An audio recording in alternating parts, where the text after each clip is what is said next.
আসসালামু আলাইকুম। এখন শুনবেন সংবাদ শিরোনাম। যুক্তরাষ্ট্রের অস্থায়ী যুদ্ধবিরতির প্রস্তাব প্রত্যাখ্যান করে 10 দফা পাল্টা শর্ত ইরানের। হরমুজ প্রণালীতে জাহাজ প্রতি $20 লাখ টোল চায় তেহরান। ভর্তুকির চাপ থাকলেও এপ্রিল মাসে বাড়বে না তেলের দাম, জানালেন মন্ত্রী। তেলের পাম্পগুলোতে দীর্ঘ অপেক্ষায় ব্যাহত দৈনন্দিন কাজ। ঢাকার বাইরে থেকে হাম আক্রান্তদের রাজধানীমুখী চাপ, উপসর্গ নিয়ে 2 জেলায় আরও 4 শিশুর মৃত্যু। 30 উপজেলায় চলছে বিশেষ টিকাদান।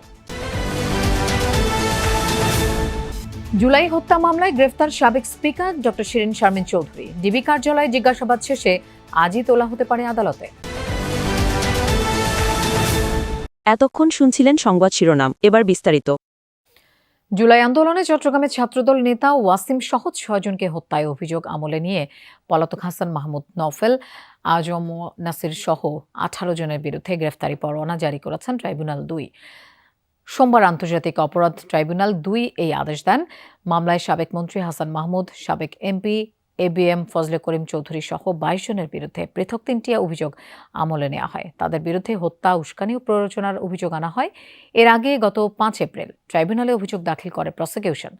এ মামলায় গ্রেফতার আছেন 4 জন। কুমিল্লায় বকেয়া বেতনের দাবিতে ঢাকা চট্টগ্রাম মহাসড়ক অবরোধ করে বিক্ষোভ করেছেন নাসা গ্রুপের শ্রমিকরা। সকাল 10:15টার দিকে পদুয়ার বাজার এলাকায় মহাসড়কে অবস্থান নেন শ্রমিকরা। নাসা স্পিনার্স এবং গার্মেন্টস অনির্দিষ্টকালের জন্য বন্ধ ঘোষণার প্রতিবাদ জানান তারা। অবিলম্বে বকেয়া বেতন ভাতা পরিশোধের দাবি জানান শ্রমিকরা। মহাসড়ক অবরোধ করে রাখায় দেখা দেয় দীর্ঘ যানজট।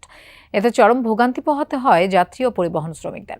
আইনশৃঙ্খলা বাহিনী তাদের মহাসড়ক থেকে সরিয়ে দিতে গেলে দেখা দেয় উত্তেজনা। ইট পাটকেল নিক্ষেপের জবাবে লাঠিচার্জ করে আইনশৃঙ্খলা বাহিনীর সদস্যরা প্রায় 1 ঘন্টা বন্ধ থাকার পর মহাসড়কে যান চলাচল শুরু হয়।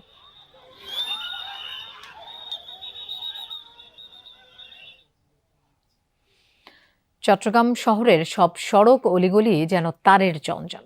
সবসময় দুর্ঘটনার শঙ্কা নিয়ে চলাচল করেন পথচারীরা। পুরো প্রক্রিয়াই নীতিমালা বহির্ভূত এবং অব্যবস্থাপনায় ভরা, বলছেন নগর পরিকল্পনাবিদরা। বিভিন্ন সেবা সংস্থার সব তার বা কেবল মাটির নিচে স্থানান্তরে একাধিক উদ্যোগ নেওয়া হলেও তা সফল হয়নি। চট্টগ্রাম মহানগরীর অন্যতম প্রাণকেন্দ্র নিউ মার্কেট এলাকার চিত্র এটি। বৈদ্যুতিক খুঁটি থেকে শুরু করে সড়ক বিভাজকের গাছ, এমনকি বিভিন্ন স্থাপনাতেও তারের জঞ্জাল। কুণ্ডুলি পাকিয়ে রাখা ইন্টারনেট ও ডিশ কেবল, বিদ্যুতের তার কোথাও ছেঁড়া, কোথাও নিচে ঝুলছে। যে কোনো সময় ঘটতে পারে দুর্ঘটনা। বৈদ্যুতিক তার থেকে প্রায় ঘটছে শর্ট সার্কিট ও অগ্নিকাণ্ড। তাছাড়াও এটা বারবার এখানে শর্ট খায়। অস্থায়ী যুদ্ধবিরতির প্রস্তাব প্রত্যাখ্যান করে 10 দফার নতুন প্রস্তাব দিয়েছে ইরান, যা মধ্যস্থতাকারী পাকিস্তানের মাধ্যমে অবহিত করা হয়েছে যুক্তরাষ্ট্রকে। ইরান ও মার্কিন বিভিন্ন গণমাধ্যম জানিয়েছে এই তথ্য। প্রস্তাবে স্থায়ীভাবে সংঘাত বন্ধে নিজেদের শর্ত তুলে ধরেছে তেহরান, যার মধ্যে রয়েছে হরমুজ প্রণালী দিয়ে পারাপারে জাহাজ প্রতি $20 লাখ টোলের দাবি।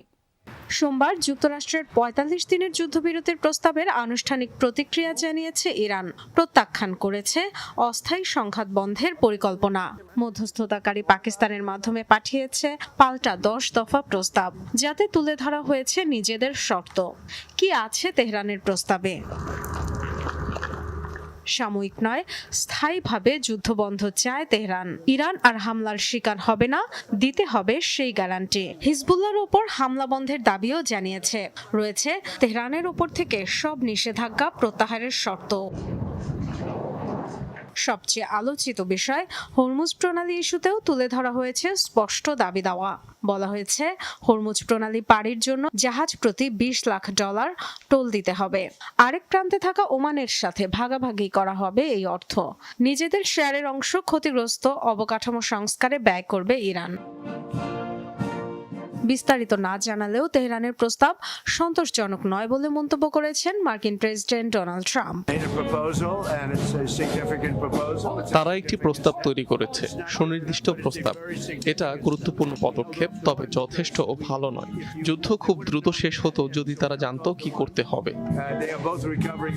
হোয়াইট হাউসের একাধিক কর্মকর্তার বরাতে মার্কিন গণমাধ্যম ওয়াল স্ট্রিট জার্নাল জানিয়েছে, বেঁধে দেয়া ডেডলাইনের মধ্যে ওয়াশিংটন ও তেহরানের সমঝোতার সম্ভাবনা নিয়ে নিজেই আশাবাদী নন ট্রাম্প।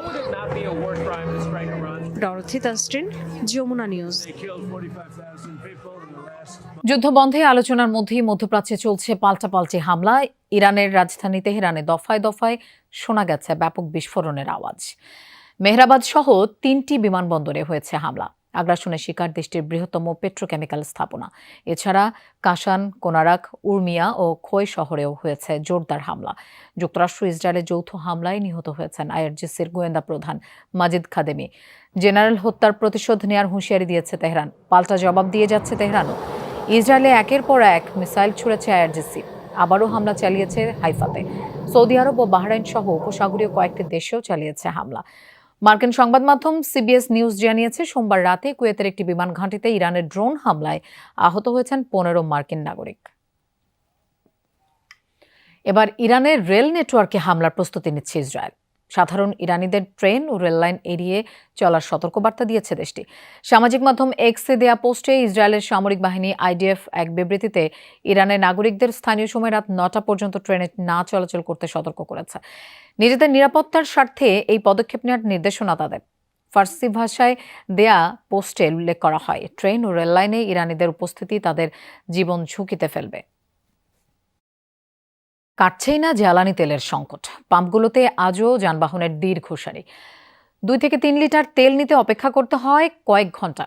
অনেক ফিলিং স্টেশনেই বেশিরভাগ সময় টানানো থাকছে অকটেন নেই লেখা সাইনবোর্ড। রাজধানীর বেশিরভাগ পাম্পে গাড়ির জন্য 2000 আর মোটরসাইকেলের জন্য 3 থেকে 500 টাকার বেশি তেল দেয়া হচ্ছে না। পাম্প মালিকরা বলছেন, ডিপো থেকেই আগের তুলনায় কম তেল সরবরাহ করা হচ্ছে। তারা বলছেন, সংকটের আসল কারণ প্যানিক বাইং। আগে যে বাইকার 200 টাকার তেল নিতেন, এখন সুযোগ পেলে তিনিও 1000 টাকার তেল কিনছেন। আর এ কারণেই প্রকট হচ্ছে জ্বালানি তেলের সংকট। ট্রাস্টে এসে একটা অভিজ্ঞতার মুখে পড়লাম যে এই তপ্ত দুপুরবেলাতে কিছুক্ষণ আগে কয়েকজনের সাথে কথা হচ্ছিল যারা মূলত এইখান দিয়ে এসে এই পাম্পে প্রবেশ করছেন, যাদেরকে এখানটাতে তেল দেওয়া হচ্ছে, তাদের আসলে গড়ে 4 থেকে 5 ঘন্টা পর্যন্ত অপেক্ষা করা লেগেছে। কারণ এত বেশি মোটরসাইকেলের চাপ, সেটি আসলে লাইনে দাঁড়ানো থেকে শুরু করে চূড়ান্তভাবে তেল নেওয়া পর্যন্ত মানে কারোরই আসলে 3 ঘন্টার কমে এই পর্যন্ত আসা কোনোভাবে সম্ভব না, কারণ এই লাইনটি অনেক দূর অবধি পৌঁছে গিয়েছে। তবে মনিটরিংয়ের কোনো চিত্র সত্যিকার অর্থে সকালবেলা থেকে আমি অন্তত কোনো পাম্পে দেখিনি। কয়েকটি পাম্পে গিয়েছি, খোঁজখবর নিয়েছি, আজও মনিটরিং হচ্ছে কিনা সেটি একেবারেই জানার সুযোগ নেই, বা কাউকে আসলে সেভাবে দেখাও যাচ্ছে না। তবে ট্রাস্টে একটা তথ্য আমি পেলাম যে মার্চের চাইতে এপ্রিলের এই প্রথম সপ্তাহ যেটি চলছে, আজকে 7 তারিখ, অর্থাৎ 7 দিন অতিবাহিত হচ্ছে, এই সময় এসে তারা তাদের সেই তেলের যে যোগান কিংবা ডিপো থেকে যে সরবরাহটি হয় সেই পরিমাণটি বেড়েছে। যেটি আমি একটু আগে ম্যানেজারের সাথে কথা বলছিলাম, তিনি জানাচ্ছিলেন যে মার্চ মাসে তাদের গড়ে 37,000 থেকে 40,000 কিংবা সর্বোচ্চ 42,000 লিটার তারা পেয়েছিলেন একদিনে, কিন্তু এপ্রিলে